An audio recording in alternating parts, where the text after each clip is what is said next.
하나님 아버지 감사합니다. 오늘 저희 생명을 연장하여 주시며 또 주님 집에 나와서 예배드리고 말씀을 공부하게 하여 주신 은혜를 감사합니다. 우리가 성령의 능력을 힘입어 우리 자신의 머리나 이성으로 하지 않고 하나님이 주시는 신령한 능력을 힘입어서 우리가 예수님을 따르는데 기쁘고 즐거운 마음으로 할 수 있도록 항상 우리와 함께 하여 주시음을 감사합니다. 하나님 아버지, 저희들이 말씀을 공부할 때 우리의 것을 주장하지 않고 하나님이 주시는 그 진정한 말씀을 깨달을 수 있도록 능력을 더하여 주시옵기를 간절히 기도합니다. 그리고 또한 하나님께 기도하옵기는 그동안 저희들이 창세기를 오랜 시간 동안 이렇게 공부할 수 있게 하여 주심을 감사하고 이제 마무리를 잘 끝낼 수 있도록 하나님께서 특별한 은혜를 부어주시옵기를 간절히 기도합니다. 예수님 이름으로 기도하였습니다. 아멘. 이게 언제 우리가 시작을 했습니까? 창세기. 작년 9월. 예, 참 내가 생각해도 굉장히 길게 오래 한 것 같은데 저는 6년 동안 창세기를 이렇게 쭉 가르쳐 왔습니다. 근데 참 하나님이 그 역사하시는 게 전 그 학교에서 가르치는 제가 유기화학을 가르치는데 그 교과서는 1년마다 제가 바꾸는 거예요. 왜냐하면 같은 거를 또 보면 너무 지루해서 도저히 할 수가 없는데 그냥 하나님의 말씀은 6년간을 여기만 가르친 게 아니라 딴 바깥에서도 또 몇 번 가르친 기회가 있었는데 근데도 계속해서 그 참 지루하지 않고 날마다 새로운 감동을 주는 것이 이게 이제 하나님의 말씀과 우리 세상의 지식과는 다른 겁니다. 세상 지식은 한번 알고 나면 그것에서 끝이에요. 그러나 하나님의 말씀은 우리가 아는 것에서 끝나는 게 아니에요.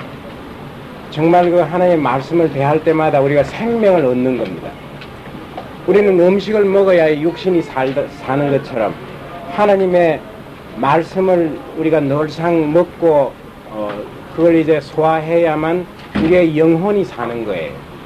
그래서 육신이 아무리 건강하고 또 나라가 아무리 경제적으로 부강하더라도 영혼이 잘못되고 국민의 그 도덕성이 타락하면 아무리 강한 나라도 살아남지 못합니다.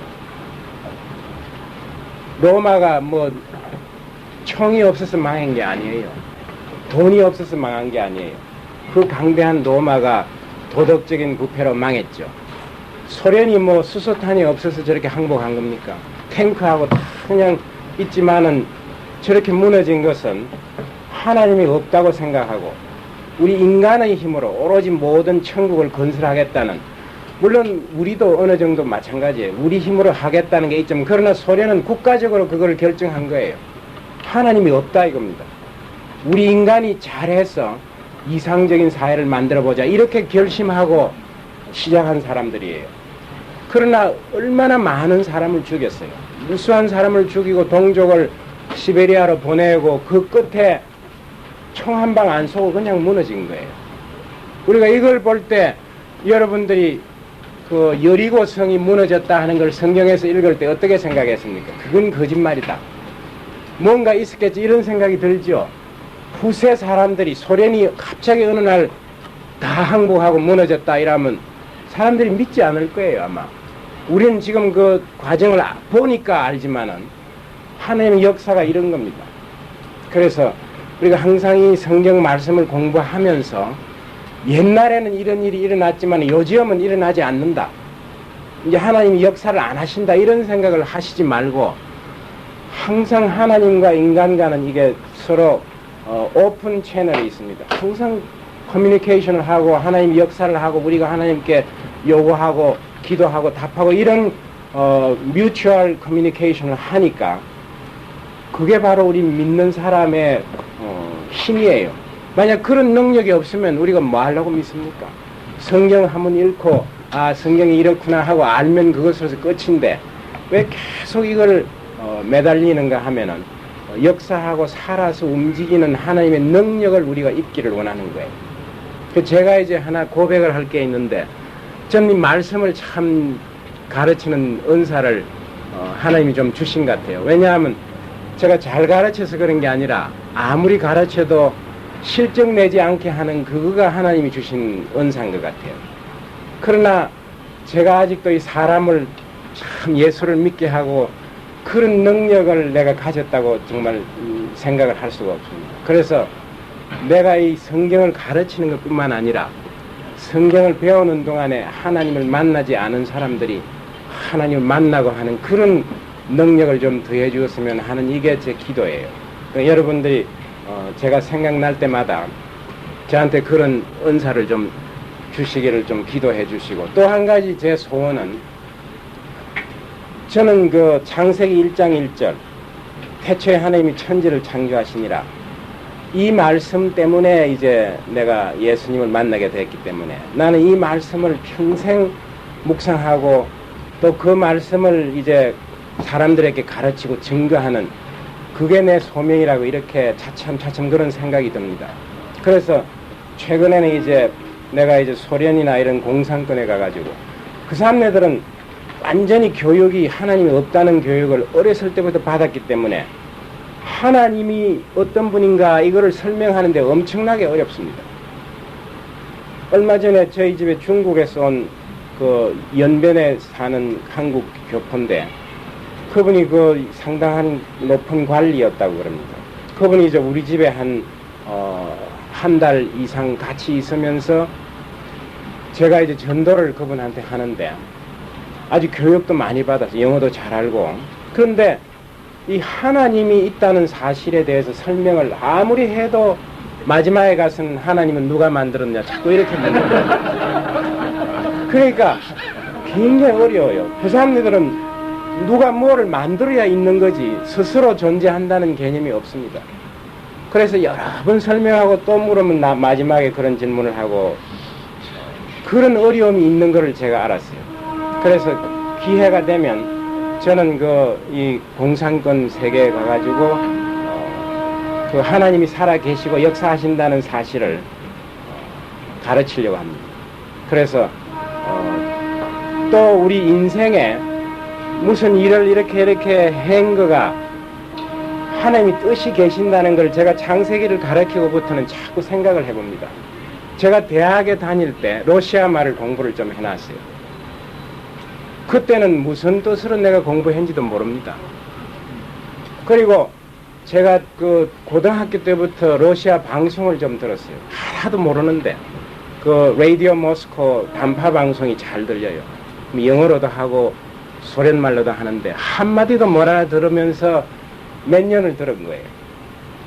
그 지금 가만 생각해 보니까 이 하나님이 그런 계획이 있지 않나 하는 생각이 내가 하면서 이걸 내가 지금 뭐 제가 잘하는 게 아니에요.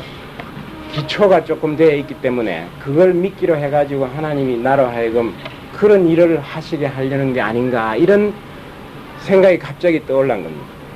그래서 이제 앞으로 이제 소련서 어떤 분이 오면 우리 집에 좀 같이 와서 내가 창세기를 가르쳐주고 그 사람은 소련말을 내한테 가르쳐주고 또 이런 식으로 해서 가서 내가 그 사람네들 말로 창세기나 이런 걸 좀 가르치 달라고 이런 기도를 이제 시작을 했습니다.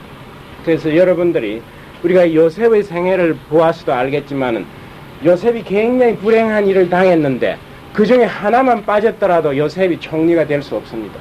그 고리가 다 있는 건데 그 당시는 굉장히 참 억울하고 참 어렵지만 그러나 그 중에 하나가 빠졌으면은 만약에 보디발의 아내가 유혹을 했을 때 요셉이 도망가가지고 그 이제 무고한 죄를 뒤집어서 감옥에 안 갔더라도 총리가 못 되는 거예요. 그래서 하나님이 하신 일이 그 고리가 다 연결이 되어 있기 때문에 우리가 그 하나하나를 하나님이 주신 거라고 이렇게 생각하고 그때 우리가 최선을 다해서 그 일을 감당하면은 결국 우리 인생을 쭉 생각해보면 이거 때문에 그때 하나님이 나한테 이거를 주셨구나. 그래서 여러분들이 항상 그거를 생각하시기 바랍니다. 우리가 창세기를 공부할 때 전부 그렇죠. 야곱으로 하여금 그 도망가게 하고 그게 다 이유가 있는 거예요. 그래서 이제 이 여름 휴가가 되기 전까지 이 창세기를 좀 끝을 내야 여러분들이 이제 좀 휴가도 가시고 또 너무 더우면 곤란하니까 조금 진도를 이제 빨리 맞추어서 하겠습니다. 이 창세기 41장에는 바로 왕이 이제 꿈을 꾸고 그 꿈을 요셉이 해몽을 함으로 인해서 요셉이 바로 왕에게 발탁이 되어가 총리가 되는 그러한 정말 이 감옥에서 궁중으로 초대받는 그러한 기적적인 사건이 기록되어 있습니다. 만 2년 후에 바로가 꿈을 꾼 적 자기가 하숫가에 섰는데 이 하숫가라는 것은 영어로는 나일이라고 돼요. 더 나일 강가에 이 애굽 사람은 나일 강이 바로 생명입니다.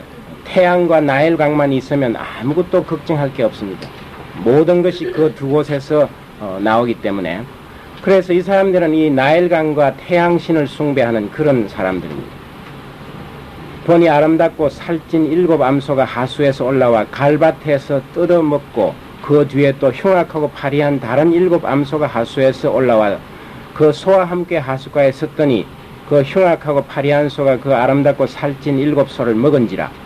바로가 곧 깨었다가 다시 잠이 들어 꿈을 꾸니 한 줄기에 무성하고 충실한 7 이삭이 나오고 그 후에 또 세약하고 동풍에 마른 7 이삭이 나오더니 그 세약한 7 이삭이 무성하고 충실한 7 이삭을 삼킨지라. 이 바로가 더블 드림, 이중적인 그런 꿈을 꿉니다. 꿈의 내용이 상당히 우리가 볼 때 두 개가 각각 다른 꿈이 아니고 같은 꿈인데 강조하는 뜻에서 이렇게 두 번씩 꿈을 줍니다. 요셉도 그렇게 했죠. 보니까 하여튼 7이라는 숫자가 등장을 하고 그리고 또 이 소는 그 애굽에서 풍요를 나타냅니다. 특별히 암소라는 것은 그래서 7 아주 그 풍부한 그런 상징하는 암소가 강 위에서 서 올라왔는데 그 다음에 또 연달아서 아주 빽쩍 마른 그런 또 소가 나와가지고 7 살찐 암소를 먹어버리는 겁니다. 그 다음에 또 잠이 들어 꿈을 꿨는데 이 가지에서 7 이삭이 쫙 충실하게 아주 살찐 그런 이삭이 나왔는데 그 다음에는 세약하고 동풍에 마른 7이 이 동풍은 보통 그 애굽에서 동풍이라는 것은 사막에서 불어오는 굉장히 뜨거운 바람이에요. 그래서 이 동풍이 불기 시작하면 뭐 한 2달 막 한 달 이렇게 불게 됩니다. 그렇게 되면 모든 곡식이 다 말라져 버립니다. 그래서 이 흉년이 드는 걸 말합니다. 그래서 빼짝 마른 7 이삭이 무성한 충실한 7 이삭을 삼켜버립니다. 이런 꿈을 꾸었습니다. 바로가 깬 적 꿈이라 아침에 그 마음이 번민하여 보내어 애굽의 술객과 박사를 모두 불러 그들에게 그 꿈을 고하였으나 그것을 바로에게 해석하는 자가 없었더라. 그 박사라는 것은 그야말로 wise man이라고 이러나 영어로는 wise man of Egypt 뭐 요즘처럼 무슨 공학 박사, 이학 박사 그게 아니라 그 당시는 그런 교육 제도가 아직 없었습니다. 박사학위를 주는. 그래서 이걸 우리말로 번역하기는 그랬는데 영어로는 wise man. 그러니까 아주 그런 여러 가지 사람들이 잘 알 수 없는 이런 것들을 이 해석을 해주고 풀이를 하는 그런 사람들. 술객은 마술사라고 이렇게 영어로는 magician 이렇게 되어 있습니다. 마술사. 역시 술객이나 박사는 그 당시에 한 직업적인 그런 거였습니다. 왜냐하면 사람들이 꿈을 해석하고 이런 문제가 굉장히 많이 관습적으로 있었기 때문에 자기가 해석을 못하는 그런 거를 전부 이런 사람들을 찾아가서 묻습니다. 왕이니까 불러가지고 이제 꿈을 해몽하라 이렇게 했는데 아무도 해몽하는 자가 없었습니다. 그 이유는 여기에 있는 꿈은 일종의 그 symbolic dream, 어떤 그 상징성이 있는 그런 꿈이에요. 보통 꿈은 뭐 말로서 한다든지 뭐 이런 꿈은 술사나 이 박사들이 잘 풀이하는데, 이와 같은 그 심볼에 의한 이런 꿈은 자기네들에게는 생소한 겁니다. 그러니까 도무지 이 꿈을 해석을 못합니다. 술 맡은 관원장이 바로에게 고하여 가로되 내가 오늘날 나의 허물을 추억하나이다. 그때 이제 술 맡은 관원장이 옛날 감옥에 있었던 일을 생각합니다. 아, 내가 참 오늘 실수한 것이 하나 생각이 납니다. 왜냐하면 요셉이 그 부탁했던 것을 여태까지 잊었기 때문에. 술 맡은 관원장이 바로에게 고하여 가로되 내가 오늘 나의 허물을 추억하나이다. 하나님은 기억하게 하십니다. 이 술 맡은 관원장이 요셉을 깜짝 잊어버렸으면 안 될 텐데 그때 이제 기억을 하게 합니다. 바로께서 종들에게 노하사 나와 떡 굽는 관원장을 시대장의 집에 가두셨을 때 나와 그가 하룻밤에 꿈을 꾼 적 각기 징조가 있는 꿈이라. 그곳에 시대장의 종된 히브리 소년이 우리와 함께 있기로 우리가 그에게 고하매 그가 우리의 꿈을 풀되 그 꿈대로 각인에게 해석하더니 그 해석한 대로 되어 나는 복직하고 그는 매어 달렸나이다. 이건 40장에서 일어난 그 일을 그대로 이제 말씀을 하는 겁니다. 바로 앞에서. 이에 바로가 보내어 요셉을 부르매 그들이 급히 그를 옥에서 낸지라. 요셉이 곧 수염을 깎고 그 옷을 갈아입고 바로에게 들어오니, 이 수염을 깎는 것은 히브리 사람들은 수염이나 이런 걸 기릅니다.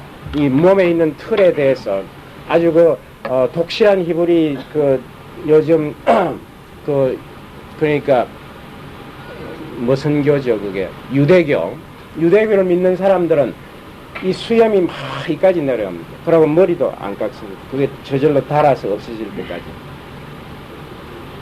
그러니까 이 히브리 사람들은 이 수염을 기르는데 애굽 사람들은 수염을 안 기릅니다. 그러니까 그 이제 감옥에서 어제번에 갈 때 왕 앞에 이게 서게 되니까 그 이제 아마 용모를 애굽 사람들처럼 그렇게 만드는 겁니다. 옷을 갈아입고 바로에게 나갑니다. 바로가 요셉에게 이르되 내가 한 꿈을 꾸었으나 그것을 해석하는 자가 없더니 들은즉 너는 꿈을 들으면 능히 푼다더라. 요셉이 바로에게 대답을 가로되 이는 내게 있는 것이 아니라 하나님이 바로에게 평안한 대답을 하시리이다. 여기에 이제 요셉의 그 상태가 나타납니다. 그러지요. 내가 참 꿈 해석에는 명사입니다. 내가 없으면 아무도 꿈을 해석 못하면 이렇게 하는 게 아니라 딱 첫 마디가 자기가 꿈을 해석하는 게 아니다. 이거. 하나님이 꿈을 해석한다. 이거. 이 대답이 요셉으로 하여금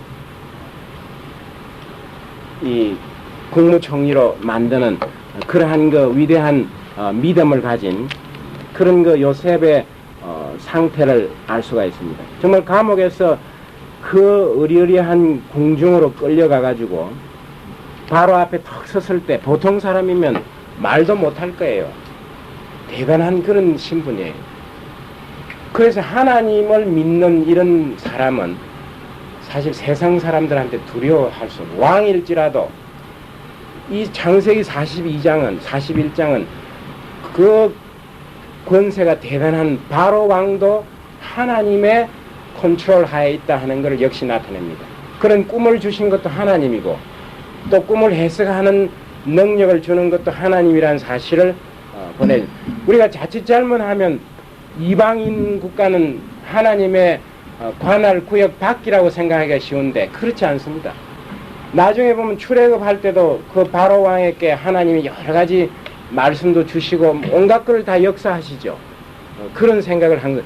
하나님은 이스라엘의 하나님이니까 그 외의 나라들은 뭐 망하든 흥하든 하나님이 관계 안 하신다. 이게 아니에요. 역사를 보면 항상 이스라엘을 칠 때도 어떻게 합니까? 하나님이 버리고 칠 때 주위에 있는 나라들을 움직여가지고 치는 거예요.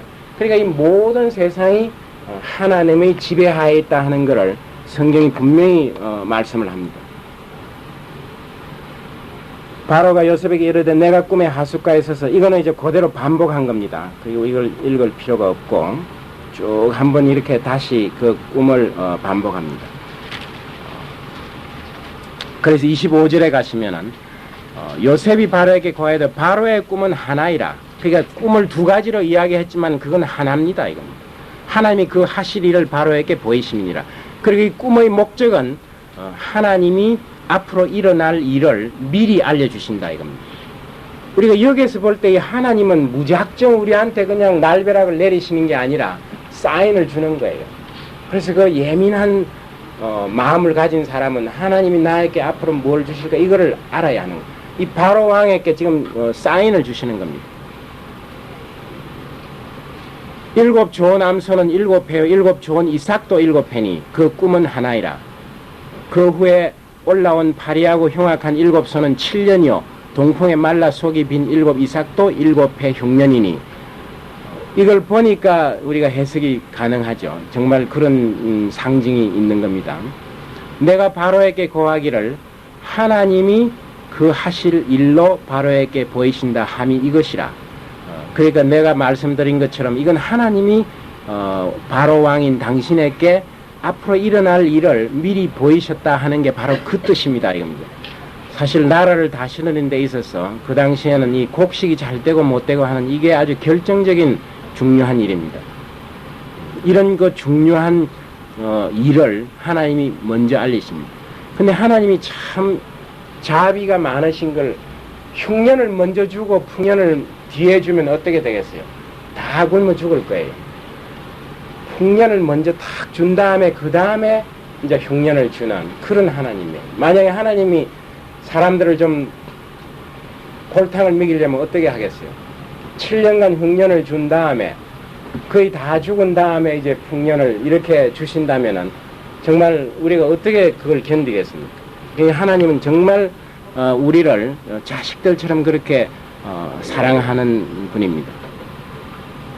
온 애굽 땅에 7회 큰 풍년이 있겠고 후에 7회 흉년이 들므로 애굽 땅에 있던 풍년을 다 잊어버리게 되고 이 땅이 기근으로 멸망되리니 후에 든 그 흉년이 너무 심함으로 이전 풍년을 이 땅에서 기억하지 못하게 되리이다. 그러니까 이 흉년하고 풍년이 7년 들기 때문에 그 7년간 잘 하면은 흉년 7년을 견뎌낼 수 있을 거다 이겁니다. 만약에 잘못 관리하면은 7년 동안에 다 굶어 죽게 된다.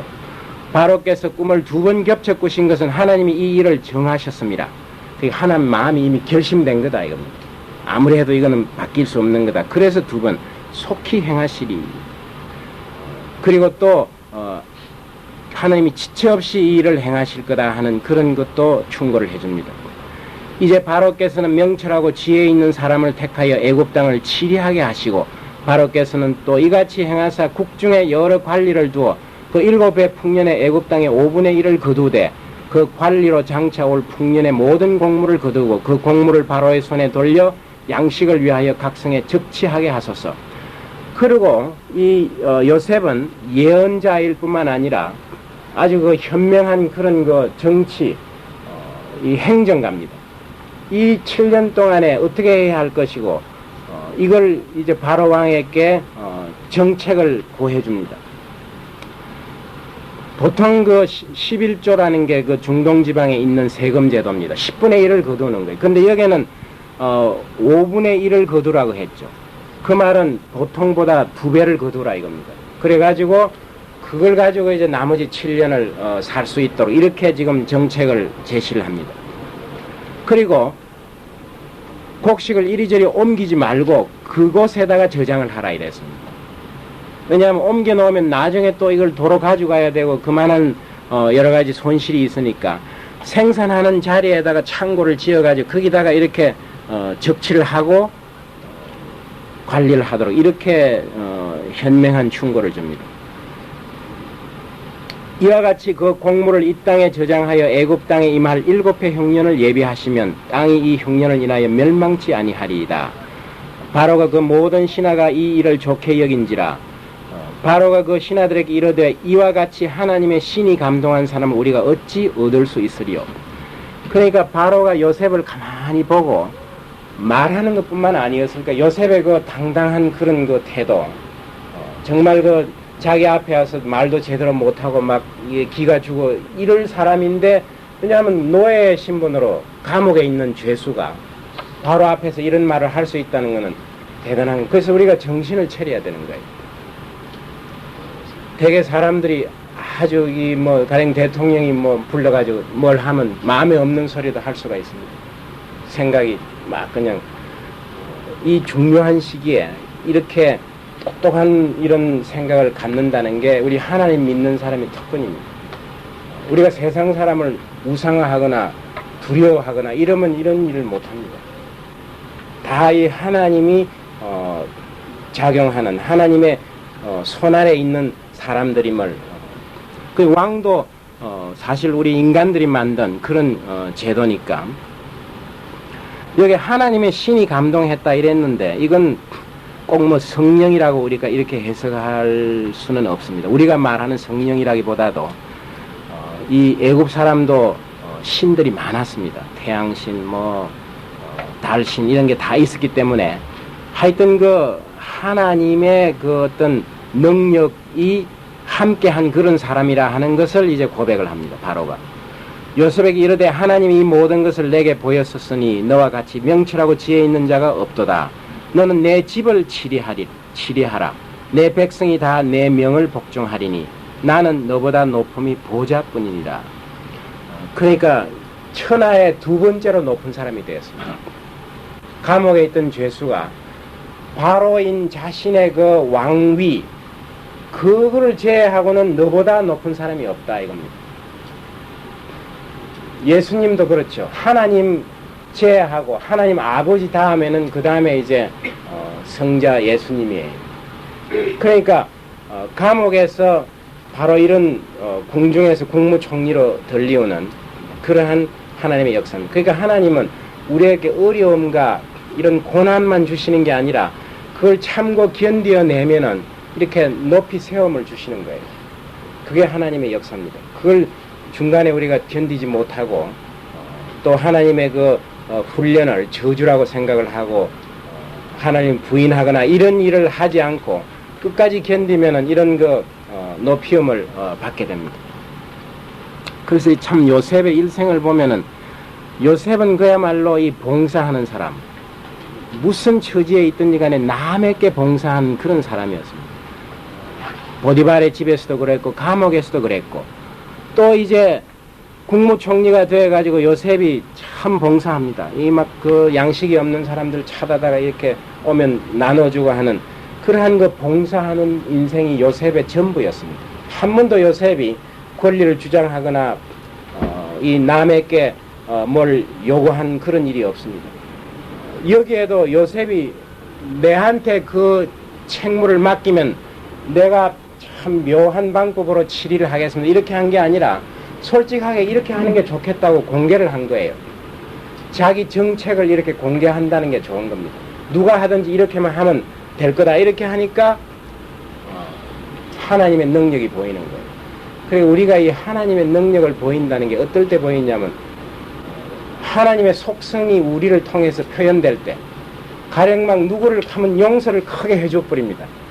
그러면 사람들이 볼 때 이건 지가 한 게 아니라 하나님이 한 거다 이렇게 생각하는 거예요. 복수는 우리 인간적인 거지만 용서는 하나님이 주시는 거예요. 사람이 능력으로 용서할 수 없습니다.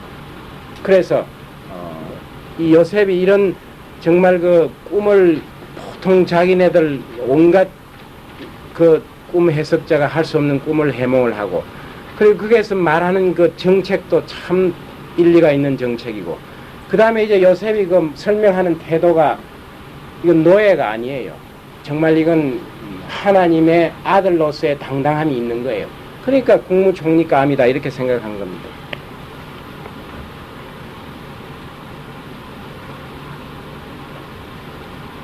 자기의 인장 반지를 빼어 요셉의 손에 끼우고 그에게 세마포 옷을 입히고 금사슬을 목에 걸고 그러니까 이제 신분이 바뀌기 때문에 인장 반지를 빼어준다는 것은 자기의 그 통치권을 이양한다는 뜻입니다.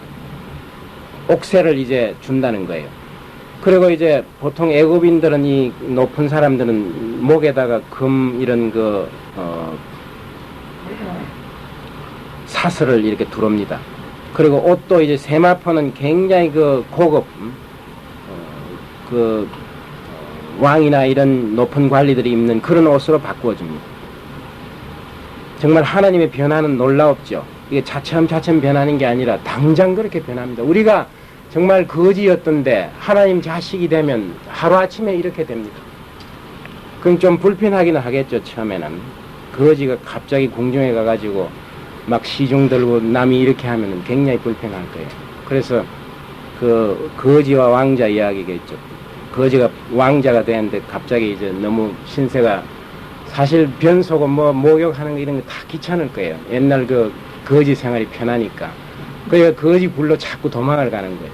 그 하루아침에 모든 게 참 바뀌기가 힘들긴 하지만 그러나 우리는 이제 그 하나님의 아들로서의 그런 이 태도나 생활 습관에 자꾸 익숙하게 되어야 될 것 같아요. 자기에게 있는 버금수레에 그를 태우매, 버금수레는 자기가 타는 수레 그 다음 가는 수레를 말합니다. 그 앞에 소리 지르기를 엎드리라 하더라.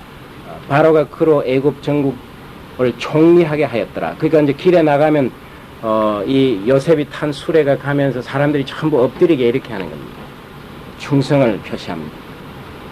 바로가 요셉에게 이르되 나는 바로라. 애굽 온 땅에서 내 허락 없이는 수족을 놀릴 자가 없으리라 하고, 그러니까 전권을 이양합니다. 모든 통치권을 준다 이겁니다. 그가 요셉의 이름을 사브낫 바네아라고 하고, 그러니까 이제 계명을 합니다.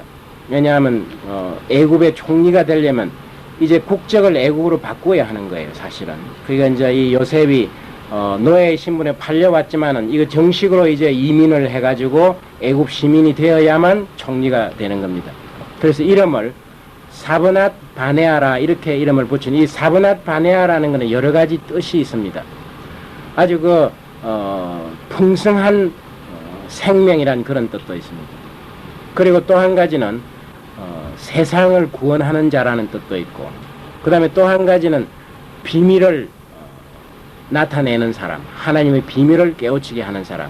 그러니까 이 어느 것도 다 요셉에 적합한 이름입니다. 요셉을 통해서 사람들이 생명을 얻게 되는 거예요. 기근 동안에 온 땅을 순찰하니. 그래서 30세에 비로소 총리가 되었습니다. 17살에 팔려와가지고 13년 만에 총리가 됩니다. 이 30세라는 것은 성경에서 중요합니다. 예수님도 30세부터 공생애가 시작되죠. 그때부터 예수님이 이제 정말 이 세상을 구원하는 목적으로 시작을 했습니다. 다윗 왕도 30세 때 왕이 된 거예요. 그래서 요셉도 30세 때 비로소 총리로 이제 쓰임을 받기 시작했습니다. 7해 풍년에 토지 소출이 심히 많은지라 요셉이 애굽 땅에 있는 그 7년 공물을 거두 각성에 저축하되 각성 주위의 밭의 공물을 그 성중에 저장하매 저장한 곡식이 바다 모래같이 심히 많아 세기를 거쳤으니 그 수가 한이 없음이었더라. 흉년이 들기 전에 요셉에게 두 아들을 낳되 곧 온 제사장 보디베라의 딸 아스낫이 그에게 낳은지라. 그가 요셉이 두 아들이 있습니다. 요셉이 그 장자의 이름을 므낫세라 하였으니 하나님이 나로 나의 모든 고난과 나의 아비의 온 집 일을 잊어버리게 하셨다며. 이 므낫세라는 뜻은 잊어버린다 이런 뜻입니다. 그러니까 지난날의 모든 그 상처나 어려움을 완전히 잊게 한다는 그런 뜻으로 그 아들 이름을 므낫세라고 이렇게 해줘. 옛날 아마 사람들은 이 아들을 낳을 때 자기의 여러 가지 그 심정을 토로하는 그런 이름을 많이 짓는 것 같아요. 그 모세도 그랬죠. 모세 아들 낳아가지고 뭐라고 이름을 지었습니까? 모세도 그 아들 이름이 그런 뜻이었어요. 이제 좀 기억이 잘 안 납니다. 다음에 생각을. 므낫세라 하였으니 하나님이 나로 나의 모든 고난과 나의 아비의 온 집을 잊어버리게 하셨다 하며, 차자의 이름은 에브라임이라 하였으니 하나님이 나로 나의 수고한 땅에서 장성케, 이 에브라임이라는 뜻은 장성케 한다는 뜻입니다. 그러니까 정말 처음 이런 과거를 잊게 하는 그런 뜻으로 써 있고, 두 번째 아들 이름은 이제 현재의 그 아주 풍족함, 하나님의 그 풍족한 축복을 이야기하는 거예요. 그러니까 과거를 잊고 현재가 이렇게 장성하게 되었다 하는 지난 고난 상처에 대한 요셉의 태도입니다. 사실 잊어버린다는 것은 참 어렵습니다.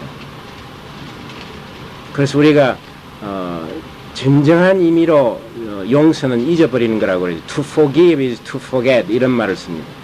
용서한다는 것은 잊어버리는 거다. 근데 인간의 힘으로는 잊어버릴 수가 없는 거예요. 하나님은 잊어버릴 수가 있는데, 애굽 땅에 일곱 해 풍년이 거치고 요셉의 말과 같이 일곱 해 흉년이 들기 시작하며 각국에는 기근이 있으나 애굽 온 땅에는 식물이 있더니 애굽 온 땅이 주림에 백성이 바로에게 부르짖어 양식을 구하는 자라. 바로가 애굽 모든 백성에게 이르되 요셉에게 가서 그가 너에게 이르는 대로 하라. 이 말이 참 의미심장합니다. 요셉에게 가라 이거. 네가 살려면은 요셉에게 가라 이런 뜻이에요. 이것처럼 하나님이 세상을 이렇게 정죄하고 세상을 어려움을 줄 때 항상 한 가지 길을 열어 놓으신다는 걸 알아야 합니다. 노아의 홍수 때는 어떻게 했습니까? 온 세상의 모든 기식이 숨쉬는 것은 다 죽게 하되 방주를 만들어 가지고 그 속에 들어가는 사람은 살게 하셨죠. 또 어떻게 했습니까? 아브라함 집에 거하는 자는 복을 받고 생명을 얻는다고 이렇게 말씀을 하셨죠. 여기에도 마찬가지입니다. 요셉에게 가라 이겁니다. 요셉에게 가는 자는 생명을 얻을 거라. 이게 나중에 어떻게 됩니까? 예수님에게 가라 이겁니다. 예수님을 통해야만 너희들이 하나님이 주시는 생명을 얻을 수 있다. 이게 바로 성경의 비밀이에요. 한 가지 문을 열어 놓으시는데 그 마지막에 이제 문, 이런 일들은 앞으로 예수님이 하실 일들을 이렇게 그림자로 나타내 주시는 거예요.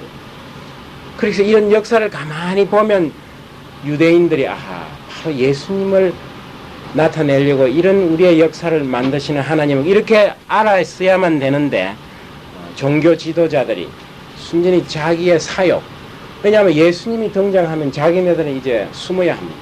그러니까 그런 어떤 이해관계 때문에 예수님이 이런 구약에서 약속한 그런 메시아가 아니라 이렇게 종교 지도자들, 그래서 이 종교 지도자들이 참 중요합니다. 사실은 서기관이나 바리새인 이런 사람들, 요즘 우리가 마태복음 배울 때 그 서기관들이 누구겠습니까? 요즘 우리 신약 시대의 서기관이 누구예요? 왜 말하기를 두려워하고 얼굴만 쳐다봅니까 서로? 누굽니까? 신학자들이죠. 그 신학자들한테 배우는 사람은 또 누굽니까? 목사님들이에요. 그리고 우리가 보면은 사실은 참 목사님들이 잘해야 된다는 걸 성경이 굉장히 강조합니다.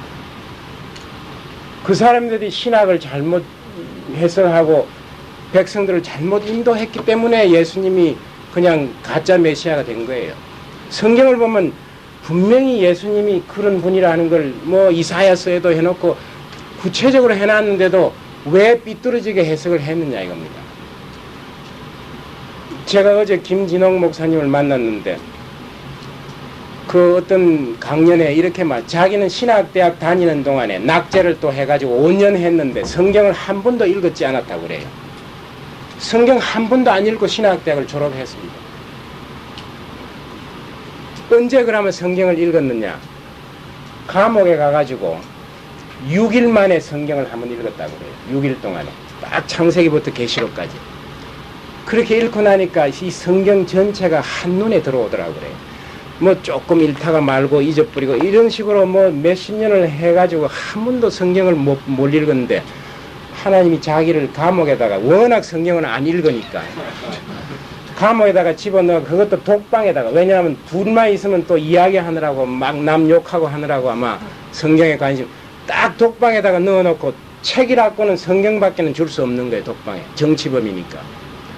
그러니까 뭐 성경 읽고 싶어서 읽은 것도 아니에요. 그거밖에는 없으니까 시간은 지루하고 성경을 읽기 시작해가지고 그때 이분이 하나님을 만난 거예요. 거기서. 그것처럼 사실 우리가 이 신학이나 뭐 교리 이런 거 참 관심을 많이 가지면 절대로 은혜를 받을 수가 없습니다. 그분 제가 만난 여러분들이 주장하는 게 성경만이 우리로 하여금 진리로 이르게 한다 이겁니다. 삼위일체니 뭐 이런 거 잘 몰라도 괜찮다는 거예요. 그래서 정말 우리가 이 참 성경을 정확하게 보아야 하고, 우리 목사님도 설교를 하시지만은 내가 자꾸 하고 싶은 말이 있는데 목사님이 안 하시는 것 같아요. 이 서기관이 누구냐 말이야. 그렇죠. 나는 평신도니까 나는 이 서기관이 바로 요즘 말로 따지면 신학대학 교수님이고 또 신학자들이고 이런 사람들이 서기관이에요. 지금도 이 성경을 잘못 해석할 수가 있다는 거예요. 그러니까 뭐 은혜 받고 믿음 키우려고 신학대학 간다 하는 이런 사람들 상당히 가서 참 노력을 많이 하셔야 할 거예요. 여러 가지 세상 학설만 배우지 진짜 복음인 성경을 한 번도 안 읽어도 졸업할 수 있다는 사실을 제가 어제 들었습니다. 그래서 이 참 나는 요셉의 이 일을 생각할 때 진주를 생각합니다. 진주가 아름답죠. 얼마나 그게 휘황찬란하고 정교하고 참 아름답죠. 그런데 그 진주가 만들어지는 과정은 참 고통스럽습니다. 이 조개가 이렇게 막 음식을 이렇게 먹다가 모래나 돌 같은 게 쏙 들어갑니다. 그 안에. 그럼 조개가 얼마나 부드럽습니까? 그게 굉장히 부드럽죠. 그 속에 모래가 들어가니까 막 조개가 막 아픈 거예요. 그래서 그거를 이제 치료하기 위해서 여러 가지 이제 그 화학 물질을 만들어가 포위를 하는 겁니다. 애워 사는 거예요. 그 아픔을 참 견디내면서 이렇게 포위를 해가지고 그걸 애워 사가지고 그런 그 인내 끝에 조개가 생기는 거예요. 저 진주가 생기는 거예요. 그러니까 그 얼마나 정말 그 시궁창 이런 데서 뻘 이런 데서 이제 조개가 이렇게 생기는데 거기에서 그런 아름다운 진주를 만들어낸다는 게 그거예요. 자기 몸이 그냥 우리가 여기 뭐 안에 뭐가 막 그 유리가 들어갔다고 생각해요. 이거 움직이면 얼마나 아프겠어요. 그걸 이제 감사가지고 견뎌냄으로써 아름다운 열매가 맺어지는 게 그게 조개입니다. 요셉이 그런 조개에서 진주가 나오는 그러한 삶을 보여줍니다. 우리가 사도행전 4장 12절을 보시면 그랬습니다. 예수님 외에는 구원이 없다고 했습니다. 요셉한테 가보라 이겁니다. 온 지민의 기근이 있음에 요셉이 모든 창고를 열고 애굽 백성에게 팔세 애굽 땅의 기근이 심하며 각국 백성도 양식을 사리고 애굽으로 들어와 요셉에게 이르렀으니 기근이 온 세상에 심함이었더라. 자, 이제 하나님은 이 요셉과 그 형제들을 만나게 해가지고 과거에 그 서로 미운 증오하는 거를 이제 해결을 한 다음에 이 형제들로 하여금 애굽에 보내가지고 이제 400년 동안 민족을 키우려고 하는데 하나님 어떻게 역사하시느냐면 참 방법이 굉장히 그 피할 수 없습니다. 지금 곡식이 있는 곳은 온 세상에 애굽밖에 없는 거예요. 그러니까 요셉의 형제들들어 가라 하지 않습니다. 할 수 없이 찾아오는 거예요. 다른 데는 생명이 없으니까. 사실 우리가 어느 면으로 보면 예수님 외에는 구원이 없는 거예요. 그 예수님을 찾아가야만 비로소 구원이 있음에도 불구하고 여기저기 문을 두드려 보는 거예요. 이게 좋을까? 하나님은 한 길밖에 두시지 않았다는 걸 항상 알아야 합니다. 뭐 불교를 뭐 석가모니 뭐 어떻고 이런 학설이 요즘 신학자들 사이에 나와가지고 감리교에 여러 가지 문제가 생겼죠. 이 신학자들은 신을 죽이는 그런 학문을 연구하는 사람입니다.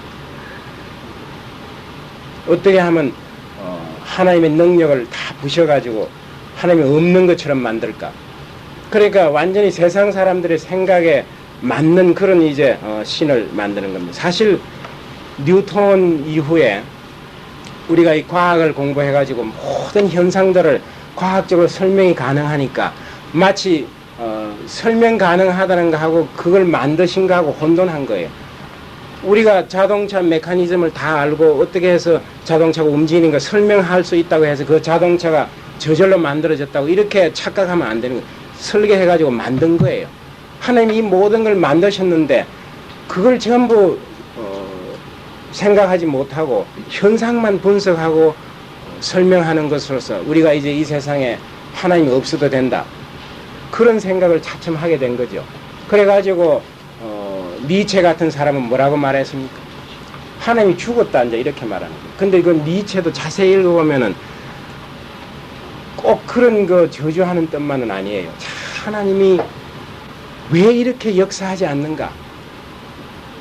막 고대하고 고대하는데도 하나님이 나타나는 것 같지 않으니까 하나님이 죽었다 이런 식으로 이제 표현을 어느 정도 했습니다. 그게 올바른 방식으로 하나님을 찾지를 않았기 때문에 죽었다는 결론을 내렸는데 우리 인간들이 스스로 하나님을 죽여버렸어요. 하나님이 없다고 생각하자 이렇게 맞는 겁니다. 그 다음에 이제 42장을 공부를 하게. 이 42장은 이제 형제들이 어떻게 해서 요셉을 찾아가는가 이겁니다. 그 하나님 우리를 몰 때 참 길이 없는 걸 알아야 합니다. 딱 그냥 하나님이 외골수로 몰아가는데 딱 이렇게 도망가고 저렇게 도망가려 해도 그렇게 할 수, 이 팔이 너무 커가지고 막 아무리 도망하려 해도 안 되는 거예요. 이렇게 쑥 몰아가는 겁니다. 때 야곱이 애굽에 곡식이 있음을 보고 아들에게 이르되 너희는 어찌하여 서로 관망만 하느냐.